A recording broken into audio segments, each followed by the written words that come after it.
Welcome back, MTG Joe here. We're here for another installment of the weekly meta breakdown where we look at the top performing decks of the week on the MTG Arena ladder for each of the formats. This particular video will be for standard best of one. If you're looking for the other formats, we'll cover it in the playlist. Some folks have asked for Alchemy specific for the qualifier weekends that are coming in January. We'll do those closer to, and we'll go over through what some of the options are, but generally speaking, the Alchemy videos don't do too well in terms of metrics, so we usually stick to standard, Explorer, and Historic on the format. We'll do best of one, best of three when available. And we are looking to this week from December 19th through the 26th. Hopefully you all had great holidays, rested up, and now are back for that month-end grind, trying to get that top 1200, top 250 Mythic, or whatever goals you have in place. As always, we get the data from Untapped.gg, which you see on the screen, companion tool that runs alongside your Arena client, tracks win rates, loss rates, a whole bunch of cool in-game features. The link is in the video description down below. You can click it and get started today, a whole bunch of it for free. I'll also paste all these deck lists so you can just import them to Arena if you want to get started with these as well.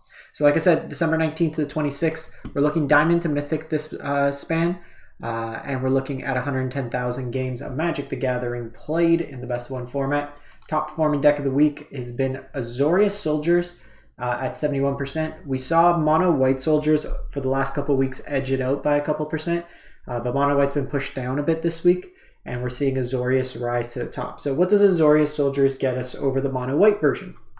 Well, you get access to Sky Strike Officer, 3 mana, 2/3 flyer that gets you more artifact tokens when it attacks, and then allows you to tap untapped soldiers you control to draw you cards, so more of a card advantage engine that exists within the deck.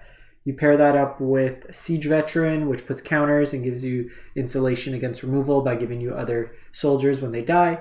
Brutal Cathar is your removal. You also get access to Denic Pious Apprentice, where even at his base stats, 2 mana, 2/3 lifelink helps with a lot of these creature mirrors, just to kind of help you with the race, get you some life gain, stuff like that. It also kind of limits what your opponent can target in graveyards. So something like Underdogs, or the 3 mana Black Werewolf that eats a graveyard, stuff like that. Can't be targeted. Disturbed also lets you flash it back from your graveyard as a 3/2 evasive body, which can get over ground blockers and gets you some investigate clues. You also get access to Harbin, which is another just good body on its own, and you'll note it, like, these are all creatures that are good on their own with added upside for other conditions. So Harbin, 3/2 flyer for 2 is good rate, and then it also lets you get all your creatures a buff and gain flying if you attack with 5 or more soldiers, whichever creature in the deck is a soldier. This version is also playing Sun Gold Sentinel just to attack graveyards, another way to kind of go there, as well as Coven lets you get unblockable. You pair that with Thalia for tax, Valiant Veteran for card advantage. So even say in the mirror, some gold can target their Valiant Veterans in the graveyard.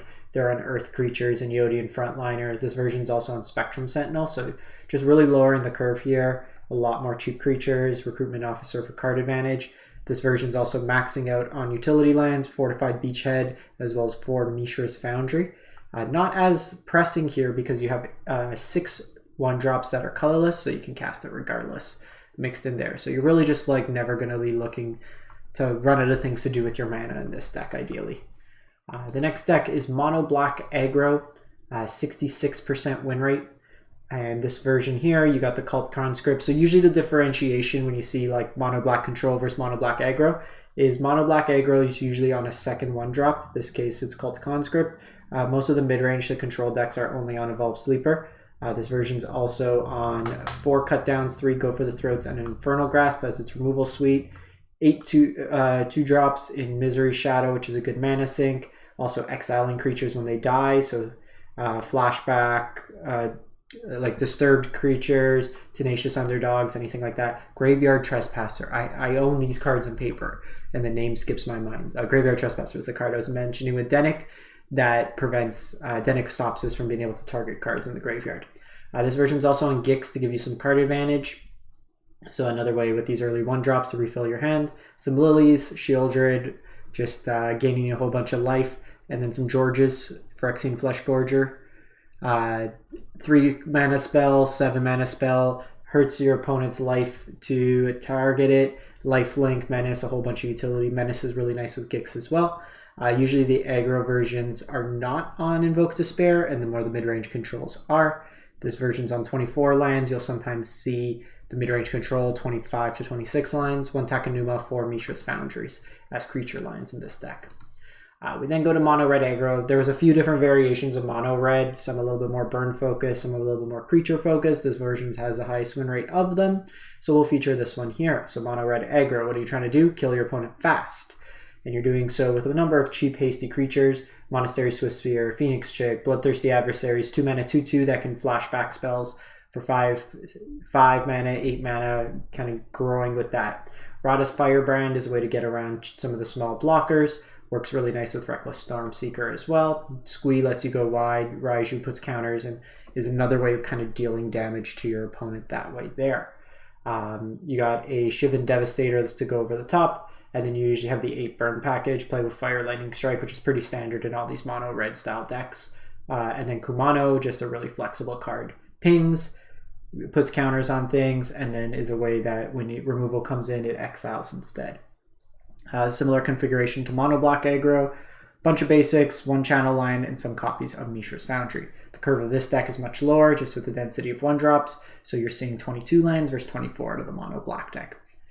We then go to mono white soldiers. This was a deck that was very popular and doing very well, and has kind of shifted down the hierarchy the last couple of weeks.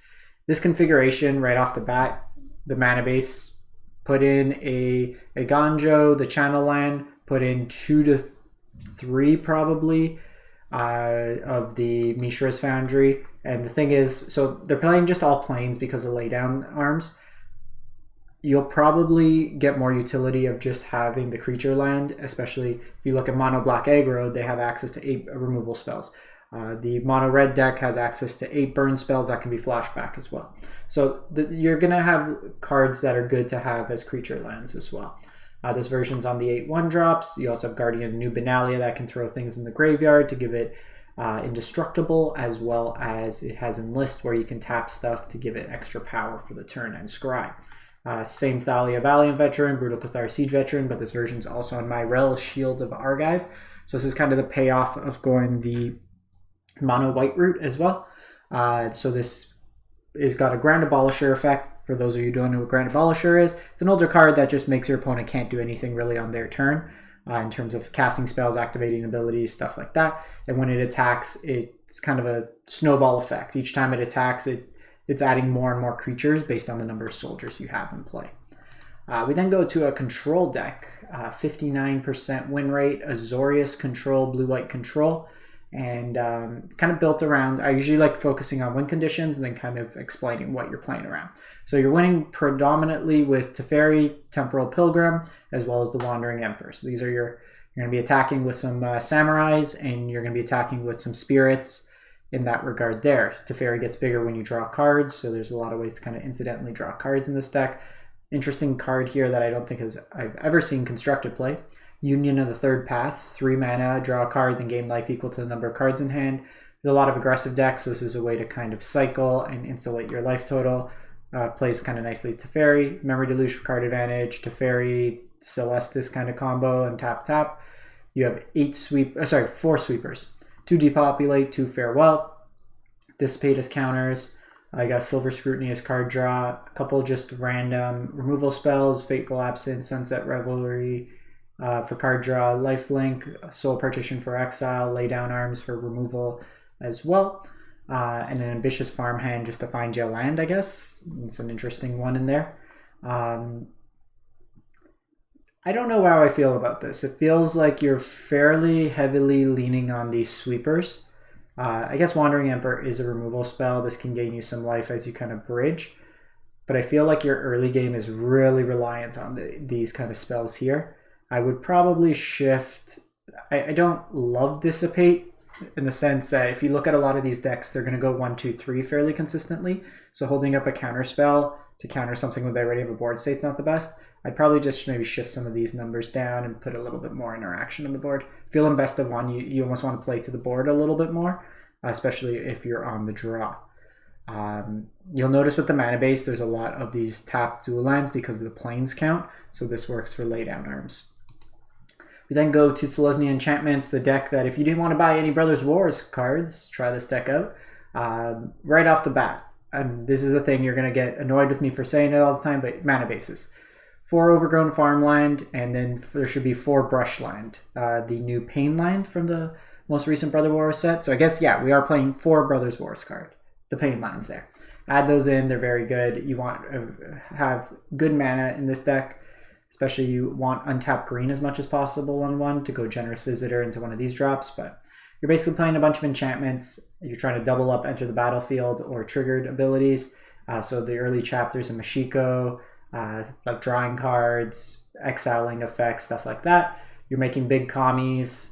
You're making a big Catilda and kind of attacking that. You can play the backside with Disturb of Catilda on another creature and get some utility there. Mashiko does huge damage outputs by having so many enchantments. But make those changes to the mana base if you're going to play this deck.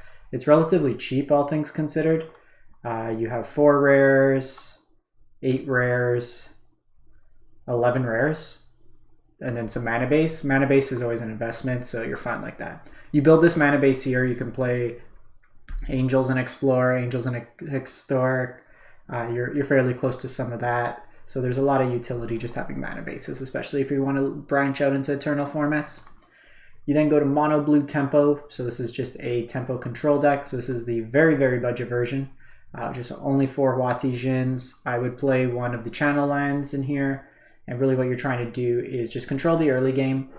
You have a bunch of like bounce effects, protection effects, some counters for your opponent's early stuff, and then you're going to try to sneak down one of these threats at a reduced rate, or reducing your other spells, and just kind of kill your opponent that way there. It's a budget deck, but these types of tempo decks do take practice, so if you do pick it up, don't get discouraged early. It takes reps, knowing what to counter, what to resolve. There's going to be some games where you just counter the Jin, win. But there's going to be games where you have to make a decision. Do I draw cards here? Do I counter here? What are the threats? So it does take some time. Having a good understanding of the format also helps. I like these versions with like Fading Hope. If you have the blue March of Swirling Mists, I also like that card because it can be used aggressively and in response as well. So you can protect your stuff, but you can also get rid of your opponent's attackers to kind of phase them out for the turn. Then you have Gruel aggro. So this is a modify theme of the deck. And what you're trying to do is get counters on things in various ways. You have Kumano, Audacity, would it be considered modified? Phoenix Chick for evasion. You got the two different 2-drops here. In Beast Caller that gets bigger when you cast creatures. You have Amaya as just a good body, 3/2 for 2 with trample, and then it gets added additional value when you kick it. You have Hajar, loyal bodyguard, so you sacrifice it, and then legendary creatures get indestructible 10 to turn. Kami's Flare as a way to kill something and then ping your opponent. Interesting card here, Draconic Destiny, 3 mana. Chant creature gets +2/2 and has flying haste, and this gets fire breathing, so that's the effect of pay a mana, gets +1/0 till end of turn. And then when it dies, you return Draconic Destiny to its owner's hand. Kodama gives your modified creatures trample and lets you search for lands when you deal damage. And then you have Alana, and Thundering Raiju on the top end. So interesting Gruel deck there. So that's it for the week. Let me know what you've been playing in the format. Catch you next time. Content for this week will be kind of in and out. Try to get out as much as I can, but taking a little bit of break, relax, and hopefully you are as well. And as always, if you do enjoy this content, greatly appreciate it. If you can, hit the subscribe button. We're closing in on 7,000 subs for the channel. It'd be awesome to hit that before the end of 2022. If you're already subbed to the channel, as always, if you can, drop a like and comment on the video. It's free, helps out the channel. We're trying to get the algorithm to like us a little bit more. So as always, if you can do that, greatly appreciated. And we'll catch you next time. Thanks for watching.